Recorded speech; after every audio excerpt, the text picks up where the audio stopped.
like Mr. Courtney.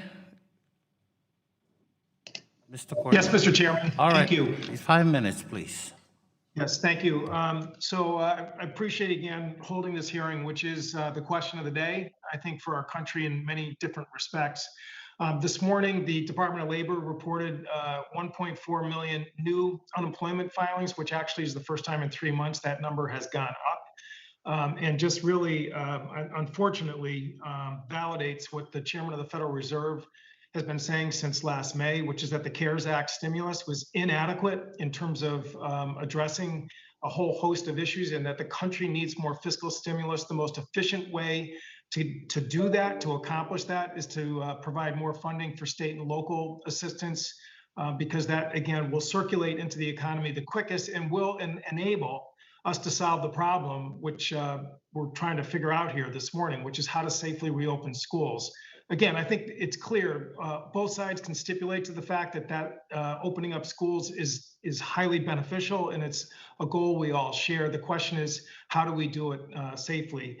A couple days ago, the Secretary of the Education, in an interview, actually made a comment that we should open schools because children are actually stoppers, and that was the term that she used, of COVID-19, which when asked by the press afterwards what she meant by that, the Department of Education cited a study in Saxony, Germany, which again echoed some of the comments that we've had here this morning about the fact that young kids, particularly smaller kids, are not, they don't transmit as much as older children or adults.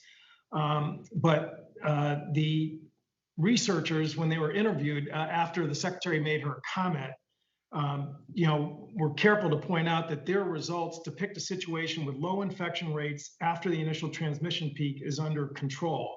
If you do have rising infection rates, as in the US, and this is a quote from the researchers in Germany, putting people in close contact will obviously lead to transmission of respiratory viruses. So the question I wanted to ask Dr. O'Leary is just, I mean, that's sort of the issue we have to grapple with here. If there are parts of the country where infection rates are going up in the population at large, the decision to reopen schools is a different one than in other parts of the country where infection rates are low or below the 1% positivity rate. I mean, is that, what the Association of Pediatricians, is that sort of your take in terms of evaluating, this decision?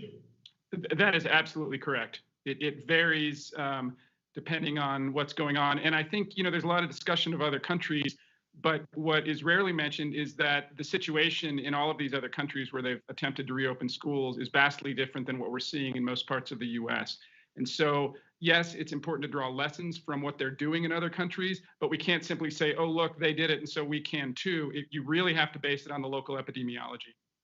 And again, the researchers, which the department was relying on, made that precise point, which is that, you've got to deal with the overall population of a country or a region before you can, sort of extrapolate from that it's all clear in terms of reopening schools. And again, in Israel, they again had a very bad experience in terms of school reopenings and the number of students who became infected, as well as almost 700 staff members. And they had to, again, really hunker down in terms of trying to respond to that.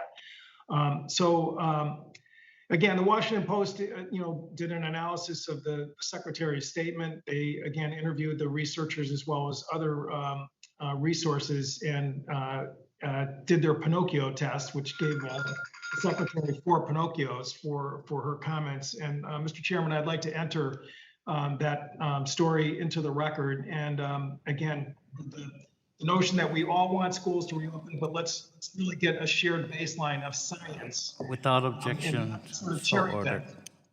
and not cherry pick in terms of studies that, again, I think just create more confusion and misunderstanding than really a shared baseline in terms of how we solve this problem.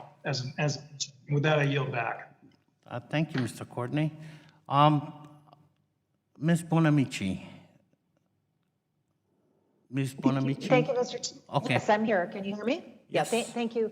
Thank you, Mr. Chairman, and to all our witnesses today. This is such an important conversation. I have had so many discussions with parents, students, teachers, school counselors, psychologists about their struggles over the last several months with distance learning, and we know how important it is to reopen schools. We know that. But we also know that the decision to reopen has to be based on science, and it has to make the health and safety of our